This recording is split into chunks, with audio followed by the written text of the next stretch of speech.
Hello everyone, रघुवर GK में आप सभी का स्वागत है। आज हम बिहार बीएड में पूछे जाने वाले 20 प्रश्न और 5 करंट अफेयर्स को देखेंगे। साथ ही साथ उसका व्याख्या भी करेंगे और याद करने का आसान ट्रिक देखेंगे।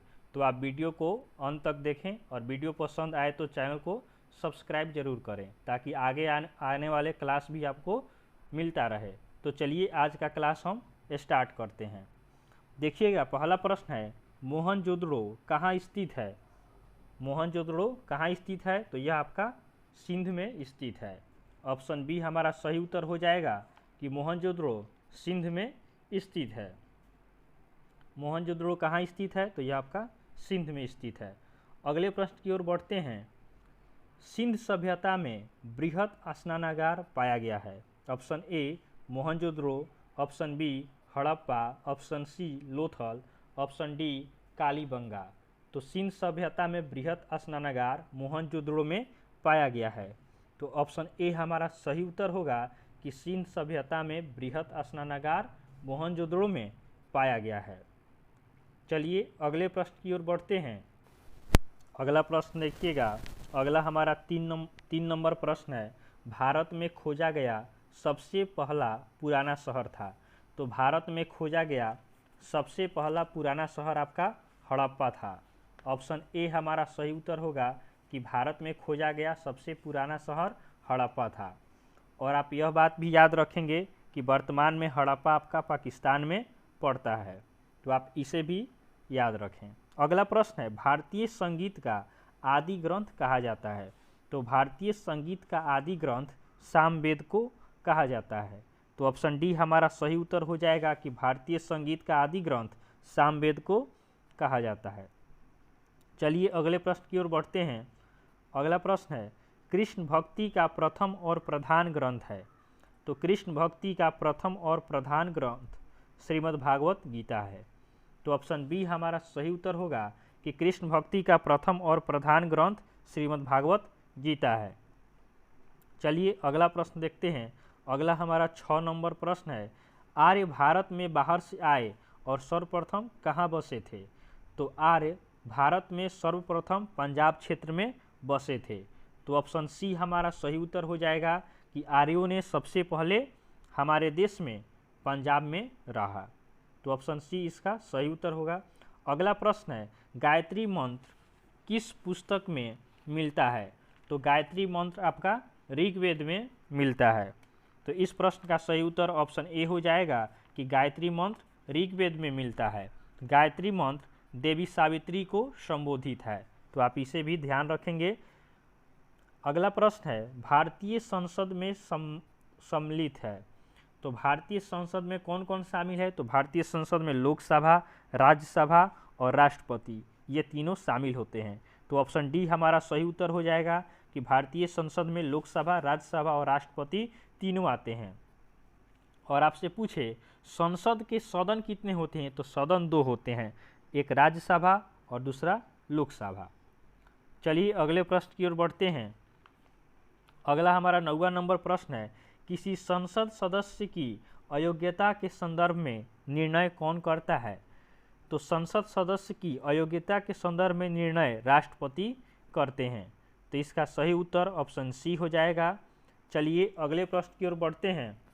अगला प्रश्न है, अगला हमारा 10वां नंबर प्रश्न है, संसद के दोनों सदनों का सत्रावसान कौन करता है। तो संसद के दोनों सदनों का सत्रावसान राष्ट्रपति करते हैं। तो ऑप्शन बी हमारा सही उत्तर होगा कि संसद के दोनों सदनों का सत्रावसान कौन करते हैं। तो राष्ट्रपति करते हैं। अगला प्रश्न है, भारत के राष्ट्रपति राज्यसभा के कितने सदस्यों को मनोनीत करते हैं। तो भारत के राष्ट्रपति राज्यसभा के 12 सदस्यों को मनोनीत करते हैं। ऑप्शन सी हमारा सही उत्तर हो जाएगा। और राष्ट्रपति किन किन क्षेत्रों में करते हैं। तो खेल हो गया, कला हो गया, संस्कृति हो गया, विज्ञान हो गया, इन सभी क्षेत्रों से 12 सदस्यों को मनोनीत करते हैं। अगला प्रश्न है, भारतीय संसद के अपर हाउस को किस नाम से जाना जाता है। तो भारतीय संसद के अपर हाउस को राज्यसभा के नाम से जाना जाता है। ऑप्शन ए हमारा सही उत्तर हो जाएगा। अगर आपसे पूछे कि लोअर हाउस किसे कहा जाता है, तो लोअर हाउस आपका लोकसभा को कहा जाता है। तो आप इसे भी ध्यान रखेंगे। अगला प्रश्न है बुडापेस्ट शहर किस नदी के किनारे स्थित है? तो बुडापेस्ट डैन्यूब नदी के किनारे स्थित है। तो हमारा ऑप्शन डी सही उत्तर हो जाएगा कि बुडापेस्ट डैन्यूब नदी के किनारे है। बुडापेस्ट आपका हंगरी का राजधानी है, तो आप इसे भी याद रखेंगे, और बुडापेस्ट सबसे बड़ा शहर है। अगला प्रश्न है रोम नगर किस नदी के किनारे बसा है? तो रोम आपका टाइबर नदी के किनारे बसा है। ऑप्शन डी हमारा सही उत्तर होगा कि रोम किस नदी के किनारे स्थित है? तो रोम टाइबर नदी के किनारे स्थित है।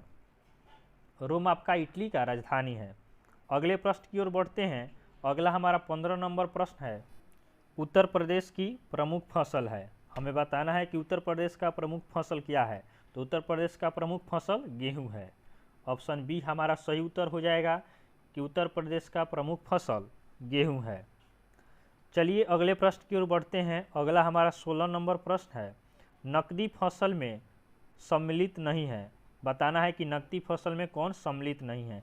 तो गन्ना आपका नकदी फसल है, कपास भी नकदी फसल है, जूट भी नकदी फसल है। कौन नहीं होगा? तो गेहूं आपका नहीं होगा। तो ऑप्शन डी हमारा सही उत्तर है कि नकदी फसल कौन सा नहीं है? तो गेहूं आपका नकदी फसल नहीं है। चलिए अगले प्रश्न को देखते हैं। 1 डेकालीटर कितना होता है? तो 1 डेकालीटर आपका 10 लीटर के बराबर होता है। तो ऑप्शन बी सही उत्तर होगा कि 1 डेकालीटर 10 लीटर के बराबर होता है। चलिए अगले प्रश्न की ओर बढ़ते हैं। अगला हमारा 18 नंबर प्रश्न है। देखिएगा इसी तरह का प्रश्न आपके एग्जाम में पूछे जाते हैं। 1 किलोग्राम राशि का वजन होता है, तो 1 किलोग्राम कितने न्यूटन के बराबर होता है? तो यह आपका 9.8 न्यूटन के बराबर होता है। तो ऑप्शन सी हमारा सही उत्तर होगा कि 1 किलोग्राम 9.8 न्यूटन के बराबर होता है। चलिए अगले प्रश्न की ओर बढ़ते हैं। अगला हमारा 19 नंबर प्रश्न है 1024 बाइट बराबर होता है। तो 1024 बाइट आपका 1 KB के बराबर होता है। 1 KB कितने के बराबर होता है? तो 1 KB आपका पूछे तो 1024 बाइट कहेंगे, और 1024 बाइट कितने के बराबर होता है? तो 1 KB के बराबर होता है। तो इस प्रश्न का उत्तर ऑप्शन डी सही है। अगला प्रश्न है मानव शरीर में लाल रक्त कण का निर्माण कहाँ होता है? तो मानव शरीर में लाल रक्त कण का निर्माण अस्थि मज्जा में होता है। तो ऑप्शन डी हमारा सही उत्तर है कि मानव शरीर में लाल रक्त कण का निर्माण अस्थि मज्जा में होता है। चलिए अगला प्रश्न देखते हैं। रेशम कीट पालन क्या कहलाता है? तो रेशम कीट पालन आपका सेरीकल्चर कहलाता है। तो इस प्रश्न का सही उत्तर ऑप्शन सी होगा कि रेशम कीट पालन सेरीकल्चर कहलाता है। विटीकल्चर आपका अंगूर की खेती को कहते हैं। वर्निकल्चर केचुआ पालन को कहा जाता है, और एपीकल्चर जो आपका है वह आपका मधुमक्खी पालन होता है। तो आप इसे भी याद रखेंगे। एक प्रश्न के साथ हमने 3 और प्रश्न भी याद कर लिया। अगला प्रश्न है इसरो पहला मानव युक्त अंतरिक्ष मिशन भेजने की घोषणा की है, इसका नाम क्या है? तो इसका नाम गगनयान है। तो ऑप्शन ए हमारा सही उत्तर हो जाएगा। और आपसे पूछा जाए कि इसरो का स्थापना कब हुआ? तो इसरो का स्थापना 15 अगस्त 1969 को हुआ। इसरो का हेड क्वार्टर कहाँ है? तो ये आपका बेंगलुरु में है। और इसके वर्तमान में हेड कौन है? तो वर्तमान में इसके हेड सोमनाथ हैं। तो आप इसे भी याद रखेंगे। चलिए अगला प्रश्न देखते हैं। सलमा बांध कहाँ स्थित है? तो सलमा बांध आपका अफगानिस्तान में स्थित है। तो ऑप्शन डी हमारा सही उत्तर हो जाएगा कि सलमा बांध कहाँ स्थित है? तो यह आपका अफगानिस्तान में स्थित है। और इस बांध को फ्रेंडशिप डैम भी कहा जाता है। तो आपसे यह प्रश्न भी पूछा जा सकता है, तो आप इसे भी ध्यान रखेंगे। अगला प्रश्न है सबसे कम विधानसभा सीट वाला राज्य है। तो सबसे कम विधानसभा सीट वाला राज्य आपका सिक्किम है। तो ऑप्शन बी सही उत्तर होगा कि सबसे कम विधानसभा सीट वाला राज्य सिक्किम है, और यहाँ पे 32 विधानसभा सीट हैं। तो आप इसे याद रखेंगे।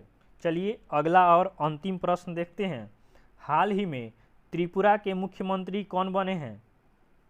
तो त्रिपुरा के मुख्यमंत्री वर्तमान में मानिक शाह को बनाया गया है। यह विप्लव कुमार देव के जगह पर बने हैं। तो आप इसे याद रखेंगे कि मानिक शाह वर्तमान में त्रिपुरा के मुख्यमंत्री बने हैं। भगवंत मान आपका पंजाब के मुख्यमंत्री हैं, और अरविंद केजरीवाल दिल्ली के मुख्यमंत्री हैं। तो त्रिपुरा के मुख्यमंत्री कौन बने हैं? तो मानिक शाह त्रिपुरा के मुख्यमंत्री बने हैं। आज हमने 25 महत्वपूर्ण प्रश्नों को देखा है जो आपके एग्ज़ाम के लिए काफ़ी उपयोगी है। अगर आपको वीडियो पसंद आया हो तो आप वीडियो को लाइक करें और चैनल को सब्सक्राइब करें।